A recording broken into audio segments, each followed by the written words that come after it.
하나님이 아주 기쁘게 사냥을 받으신 줄로 믿습니다.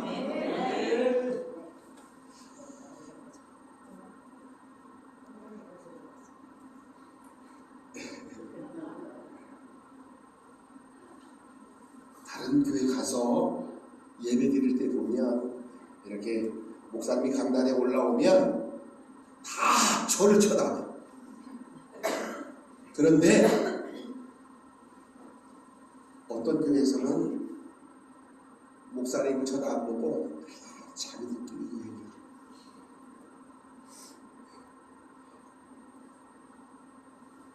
하나님이 원하시는 게 뭘까? 하나님이 무엇을 가장 좋아하실까?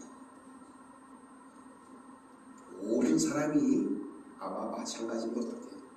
스포트라이트를 자기에게만 비춰주고 나만 봐. 예전에 어느 가수가 노래할 때 누구만 바라보라 그래? 알았어요. 나만 바라봐라. 하나님이 그렇게 말씀하십니다.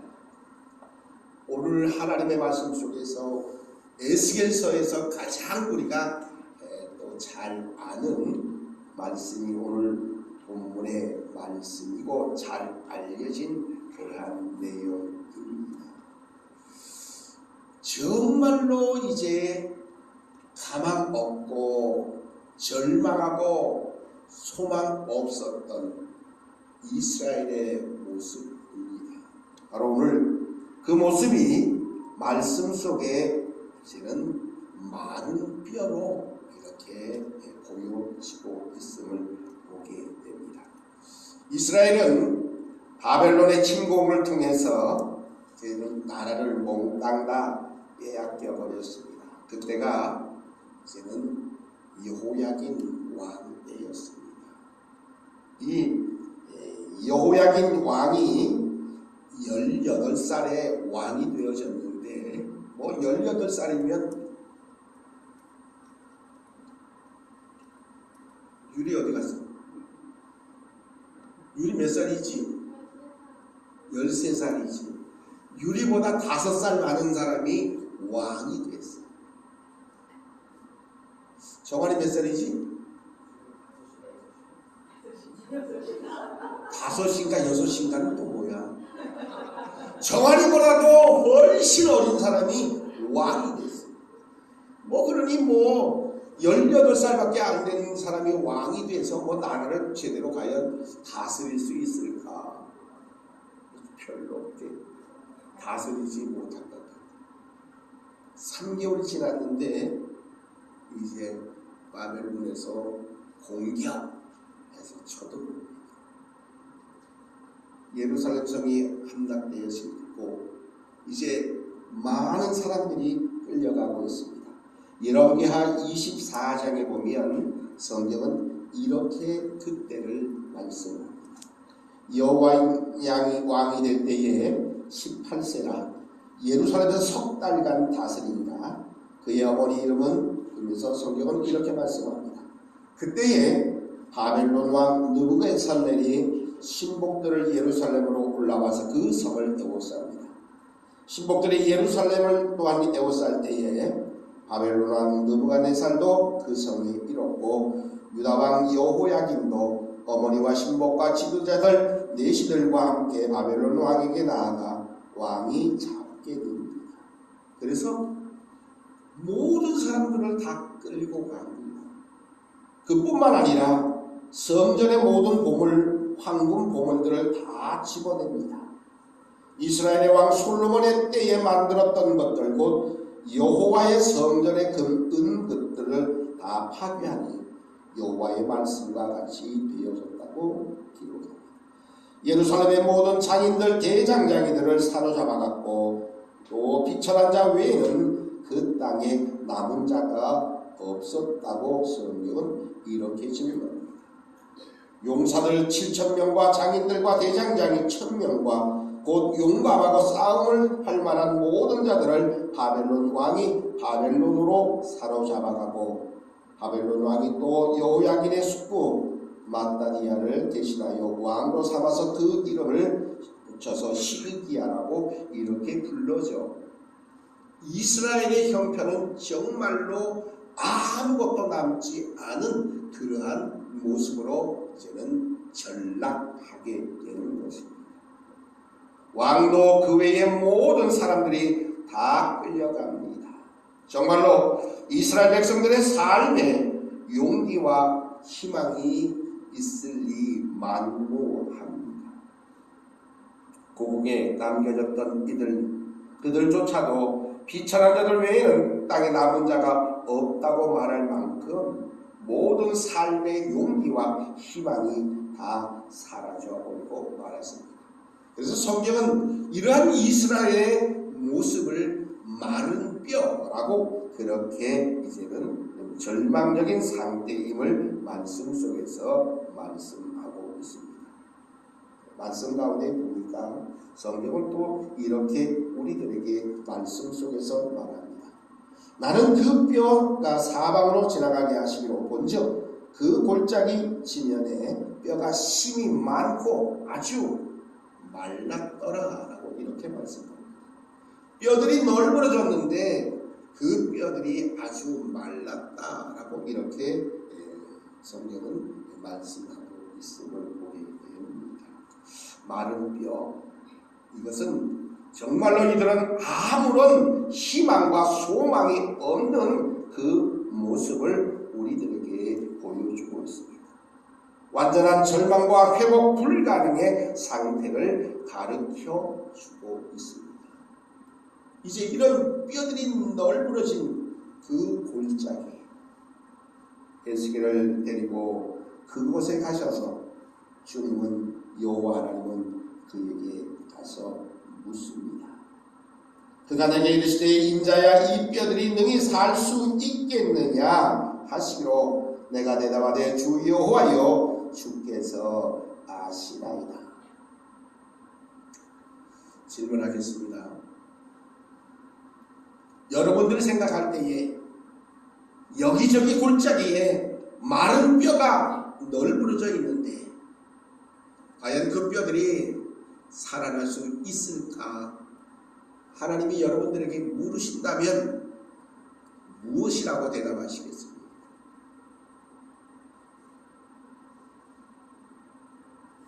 도저히 살아날 수 없습니다. 도저히 살아날 수 없다라고 또 다른 같은 살아날 수 있어요? 이 에스겔이 대답을 하기가 참 어려웠어요. 살아나야 것 같다고 얘기해야 되나? 아니면 아니다라고 얘기를 해야 되나? 아마 우리 성도님들의 심정과 비슷한 것 같아요. 뭐라고 말을 해야 될까? 그런데 하나님의 에스겔 선지자에게 말씀합니다. 모든 뼈에게 대언하여 이르기를 너희 마른 뼈들아 여호와의 말씀을 들을지어다 라고 대언하라고 말씀합니다. 이제 에스겔 선지자가 오늘 말씀 속에서 이렇게 말씀합니다. 주 여호와께서 이 뼈들이 이같이 말씀하시기로 내가 생기를 너에게 들어가게 하리니 너희가 살아나리라.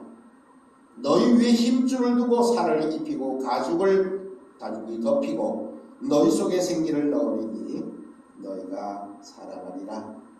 그래서 또한 내가 여호와인 줄 너희로 알리라 하셨다 하라. 이제 이 말씀 따라서 에스겔 선지자가 하나님의 말씀을 대언하여 말씀합니다. 내가 명령을 따라 대언합니다. 대언할 때에 소리가 납니다. 움직이고 이 뼈 저 뼈가 들어 맞아서 뼈들이 서로 연결되었다라고 이렇게 말씀합니다. 뼈들이 연결되어지는 것으로 끝나지 않았습니다. 8절에 보니까 내가 또 보니 그 뼈에 힘줄이 생겼고 살이 오르며 그 위에 가죽이 덮이니 그 속에 생기는 없었더라. 이렇게 말씀하고 있습니다. 정말로 마른 뼈 같은 그들을 향해서 에스겔을 통해서 대언하고 있음을 보게 됩니다. 이제 이런 놀라운 하나님의 은혜 속에서 우리가 기억해야 될 것이 하나가 있습니다. 바로 4절의 말씀입니다. 너희 마른 뼈들아 여호와의 말씀을 들을지어다 라고 말씀을 선포하고 있습니다. 쉽게 말하면 마른 뼈들에게 복음을 전하라는 건 그러한 말씀입니다. 말씀이 전파되자 뼈들이 서로 연결되어집니다. 뼈만 연결되어지는 것이 아니라 힘줄이 생겼고 살이 오르며 가죽이 덮이게 되어집니다. 이것은 회복 불가능했던 이스라엘이 하나님의 말씀의 능력으로 이제 해방되어짐을 의미하고 있습니다. 불가능해서 가능으로 이제는 죽음에서 생명으로 변화시키는 사역을 말씀의 능력 외에는 그 어떤 것도 할 수 없다는 것입니다. 오늘의 이 환상 역시도 우리에게 적용됩니다. 영혼의 소생은 오직 말씀으로만 가능합니다. 진리의 말씀은 우리를 올바르게 가르쳐주며 썩어지고 문드러진 그런 환부들을 도려내어서 새 생명으로 바꾸어 주시는 놀라운 능력을 발휘하게 됩니다. 그래서 시편 19편의 말씀처럼 여호와의 율법이 영혼을 소생시킨다고 말씀합니다. 빌립보서 2장의 생명의 말씀이라고 또한 거듭 표현하는 이유가 여기에 있습니다. 성경을 한 구절 찾아보겠습니다. 누가복음 1장을 한번 찾아볼게요. 누가복음 1장 37절의 말씀에 우리들에게 놀랍게도 말씀의 능력이 어떠한지를 성경은 이렇게 말씀하고 있습니다.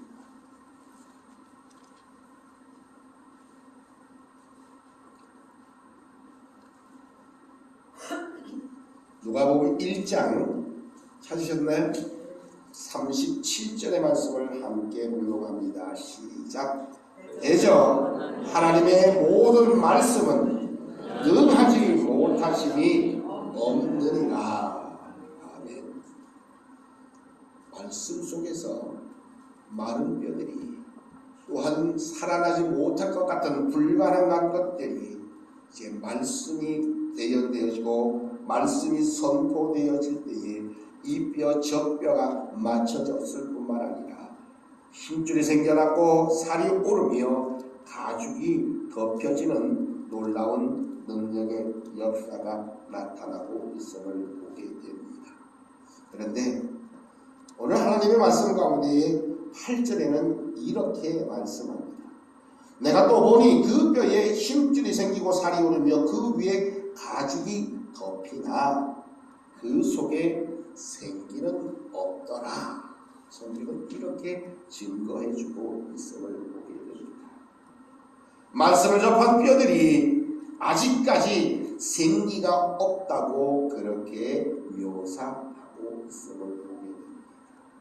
그런데 다시금 하나님의 명령을 통해서 생기가 그 뼈들에게 불어넣어집니다. 또 내게 이르시되 인자야 너는 생기를 향하여 대언하라. 생기에 대언하여 이르기를 주 여호와께서 이같이 말씀하시기를 생기야 사방에서부터 불어와 이 죽음을 당한 자에게 불어서 살아나게 하라 하셨다. 이렇게 말씀하고 있습니다. 그랬더니 에스겔 선지자가 여호와의 명령을 듣고서 그대로 대언합니다. 생기가 그들에게 들어가매 그들이 곧 살아나서 일어나 서는데 큰 군대가 되었다. 라고 성경이 말씀하고 있습니다. 바로 오늘 성경이 말하는 이 생기는 곧 생명입니다. 하나님께서 아담 하와를 흙으로 만드시고 생명을 그에게 불어넣어 주신 그 생명, 그 생기, 곧 신약에 와서는 이것을 번역할 때 성령으로 번역하고 있습니다. 성령을 통해서만 인간들이 온전한 그리스도인으로 성장할 수 있음을 보여주는 겁니다. 뼈가 맞춰지고 또한 힘줄이 생기고 또한 가죽이 덮여서 사람의 모양은 할 수 있었으나 움직이지 못하는 인형 같은 그들에게 하나님은 에스겔을 통해서 생기를 불어넣을 것을 말씀하셨고 에스겔은 태어나여 생기에게 명령합니다. 결국은 그들에게 들어가매 그들이 곧 살아나서 일어나 서는데 극히 큰 군대가 되어졌노라고 이렇게 분명히 말씀하고 있습니다. 이제 본국으로 귀환한 이스라엘 백성들에게 하나님께서 하나님의 성신을 또한 하나님의 성령을 부어 언약 백성으로 삼아 주시겠다고 약속하신 것 또한 같은 흐름의 맥락에서 이해할 수 있게 됩니다. 성령의 충만함을 받은 자가 바로 능력 있는 곧 오늘 10절의 말씀처럼 큰 군대가 되어질 수 있고 성령의 충만함을 받은 자가 열매를 온전히 맺을 수 있게 된다는 것입니다. 우리가 너무너무 잘 아는 대로 예수님이 부활 승천하시기 전에 제자들에게 하신 말씀, 오직 성령이 너희에게 임하시면 너희가 권능을 받고 예루살렘과 온 유대와 사마리아와 땅끝까지 이르러 내 증인이 되리라, 이렇게 분명히 약속하셨습니다. 부활하신 주님께서 제자들에게 하신 처음 말씀이 바로 성령의 내주함 없이는 구원도 주의 사역자로서의 사명 감당도 있을 수 없음을 보여주는 말씀인 것입니다. 모양만 있을지 그 안에 생기가 없으면, 그 안에 성령의 충만함이 없으면 그것은 그저 모양, 인형, 그저 형태만 있을 뿐이라는 것입니다. 사도 바울은 너무너무 더 무섭게 단언하기를 누구든지 그리스도의 영이 없으면 그리스도의 사람이 아니다 라고까지 단언하여 말씀하고 있습니다. 우리는 이제는 하나님의 영이 우리 속에 거하면 더 이상 우리는 육신에 있지 아니하고 영의 일, 곧 생명과 평안을 추구하는 삶을 살아갈 수 있게 되는 것입니다. 우리의 삶의 모습은 성령의 도우심 속에 순간순간 하나님의 사람으로, 하나님의 일꾼으로 살아가야만 하게 된다는 사실입니다. 어쩌면 우리의 삶 속에도 이런 마른 뼈 같은 그런 여러 가지 상황과 형편들이 있을 수 있습니다. 고통과 염려와 혹은 근심과 혹은 육신의 연약함과 혹은 많은 것을 가지지 못함과 같은, 어쩌면 건드리기만 해도 무서지고 깨지고 그러한 우리의 마른 뼈의 모습은 꼭 아닌지. 많은 그리스도인들이 이제는 말 한마디에 이제는 상처받고 힘들어하고 아파합니다. 골다공증에 걸리면 잘못 충격만 가하면 뼈가 부서지고 으스러지는 모습이죠. 마른 뼈에는 그런 힘이 또한 능력이 없습니다. 그러나 이 마른 뼈를 살게 하시는 힘이 있습니다. 곧 하나님의 말씀입니다. 또한 오늘 말씀에 기록되어져 있는 성령을 통해서 완전한 구원에 이르게 될 수 있게 되는 겁니다. 우리의 삶은 하나님의 말씀 없이 성령의 충만함이 없이는 온전한 하나님의 사람으로, 온전한 하나님의 군대로, 온전한 하나님의 일꾼으로 살아갈 수 없다는 겁니다. 하나님은 오늘 다시 한번 우리들에게 묻습니다. 이 많은 뼈들이 살아나겠느냐? 이제 우리 성도님들이 그 물음에 대답해야 할 때입니다. 하나님이 여러분들에게 묻습니다. 이 많은 뼈들이 살아나겠느냐? 물으신다면 뭐라고 대답하시겠습니까? 뭐라고 대답하시겠습니까? 살아날 수 있습니다. 하나님의 말씀으로 성령 충만만 하면 일어나, 살아나, 일어서 큰 군대가 될 수 있음을 분명히 고백해야 합니다. 우리의 형편이, 우리의 처지가 어떠한 마른 뼈의 모습이라 할지라도 하나님은 분명히 오늘 말씀 속에서 말씀합니다. 그 무덤에서 나오게 하시겠다는 겁니다. 그 모든 형편 속에서, 그 모든 그런 환경 속에서 살아나 나오게 하시고 다시 돌아갈 수 있게 만들어 주시겠노라고 하나님의 말씀이 우리들에게 다시 한번 분명히 약속하고 계십니다. 사랑하는 성도 여러분, 예수 믿기 전에 아니면 예수 믿은 이후이라도 우리의 삶의 모습이 마른 뼈와 같은 삶의 모습이었다면 이제 하나님의 말씀으로 성령의 충만함으로 다시 일어나 하나님의 큰 군대로 세워지고 하나님의 큰 군대로 이제는 온전히 쓰임 받으시는 우리 모든 믿음의 백성들 되시기를 주님의 이름으로 축복합니다. 능력의 아버지 하나님,